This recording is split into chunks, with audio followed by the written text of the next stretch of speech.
nobody is coming to save you. If you're someone who does not go to the gym, doesn't work on skill development, has no real plans for life, hasn't read a single book this year, and instead you spend your day watching porn, doom scrolling, and eating fast food, then guess what? Your life is going to look the same for the next 10, 20, even 30 years. There isn't going to come some magical moment where things suddenly change and you just become your higher self.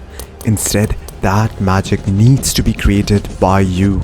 In this video, I'm going to show you how to create that magic in the next 30 days and actually become unrecognizable. Not just in the superficial physical sense where your biceps grow by an inch, but rather in the deepest possible psychological sense where people will notice that you're no longer the same person that they met 30 days ago. So let's get right into it. Before we talk about discipline, habits, productivity, or any of that, we need to answer a much more important question. Where exactly are you going? Because most people have no clue. They wake up in the morning, check their phones, scroll, go to work or school, come back home, watch more brain rot content, eat shitty food, and then go to sleep and basically repeat the same cycle tomorrow. They don't consciously decide how they want to live. They simply react. They react to notifications, they react to cravings, they react to responsibilities, they react to whatever life throws at them. They're like a leaf floating through the wind, going wherever circumstances decide to take them. And if you don't decide where you are going, the world will decide for you. That's why the first exercise in this 30-day transformation is to create your North Star. I want you to sit down with a pen and paper and ask yourself a simple question. Who could I become if I lived up to my potential? Not who you are today, not who your friends think you are, not who your parents think you are. Who could you become at your absolute best? Think deeply about it. What habits does that version of you have? How does he spend his mornings? How does he spend his evenings? How does he treat his family? How does he treat strangers? How does he react when life punches him in the face? How does he carry himself when things are actually going well? What does his body look like? What skills has he developed? What kind of reputation has he earned? What is his relationship with God?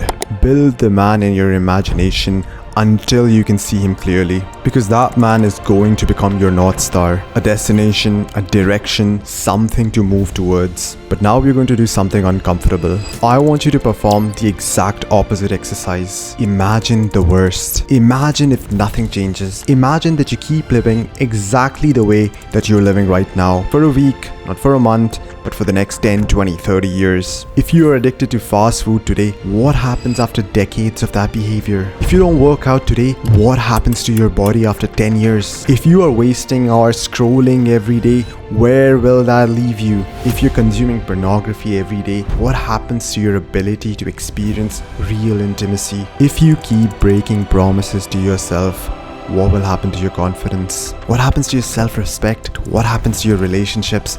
Will your future wife and kids ever respect the man that you will become? Most people avoid this exercise because it's uncomfortable. Deep down, they already know the answer. Because sometimes you need to wake up, sometimes you need to directly stare at the consequences of your actions and say, holy shit, if this doesn't change, this is where I'm headed. And that realization can become incredibly powerful, because from this point onwards, you have two things with you: a heaven or a North Star to head towards, and a hell that you're desperately running away from. And when both these forces start working together, change becomes a lot easier.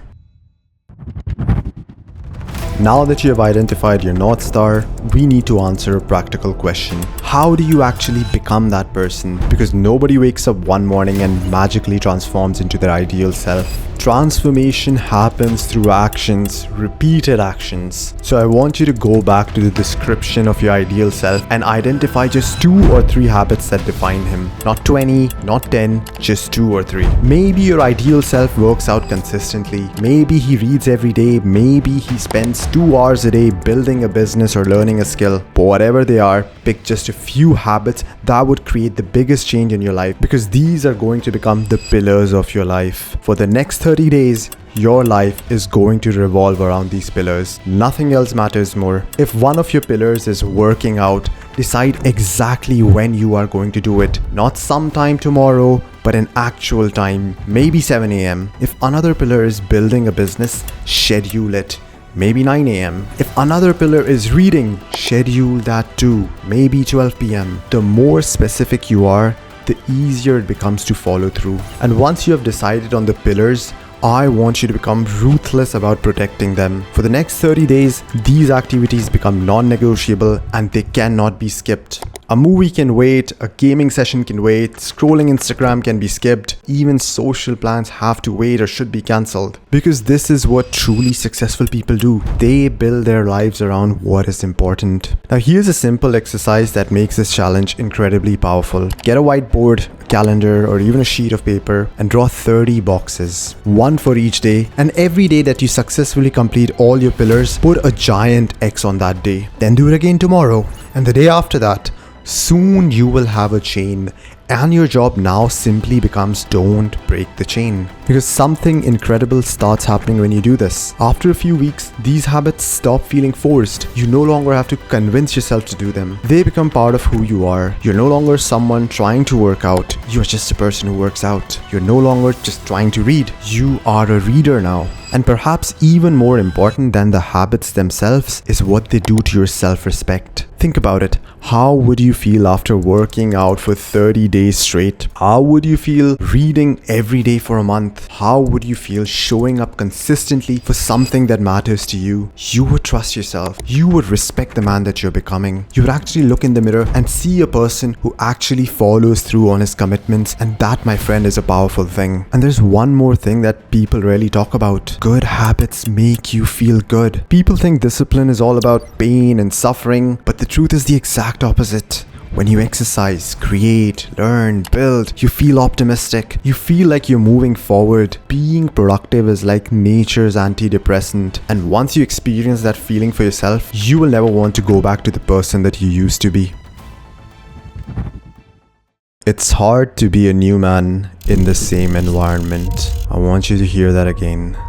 It's hard to be a new man in the same environment. Because whether you realize it or not, your environment is constantly shaping your behavior. If your phone is filled with social media apps, you will scroll. If your fridge is filled with junk food, you will eat it. If your friends waste their lives, you will slowly start wasting yours. If your entertainment is filled with lust, drama, gossip, and instant gratification, your mind will eventually start craving those things too. This is why most people fail at self-improvement. They try to change themselves while keeping everything around them exactly the same. They start working out but still spend 6 hours a day scrolling. They start reading but continue consuming garbage content every night. They try to become more disciplined but remain surrounded by people who mock self-discipline. And eventually, their environment wins because your environment is stronger than your willpower. The next 30 days of your transformation shouldn't just be internal. Your environment must become unrecognizable too. And start with the most obvious things. Delete the damn apps, not later, not tomorrow, right now. Get rid of social media platforms that consume hours of your life and give you nothing meaningful back in return. Then move on to your physical environment. Open your fridge, open your kitchen, get rid of foods that are sabotaging your goals. Because every unhealthy choice that remains in your environment is a future battle you're forcing yourself to fight. And then comes the hardest part, your social environment. Take a moment and think about the people you spend the most time with. Are they becoming better or are they becoming worse? Do they inspire you or do they pull you down? Do they talk about their goals, ideas, business, growth, faith, fitness, purpose? Or do they spend their days gossiping, complaining, and chasing cheap dopamine? And before you answer that, a face probably just popped in your head. You know exactly who I'm talking about. The one friend who makes mediocrity feels normal. The friend who encourages your bad habits. The friend who laughs at your ambition. The friend who secretly wants you to stay exactly where you are because your growth reminds him of his own stagnation. If someone consistently pulls you away from the person that you're trying to become, they have to go. And I know that's difficult because sometimes the people that are holding us down are the people that we have known for the longest. But becoming unrecognizable requires decisions you've never made before.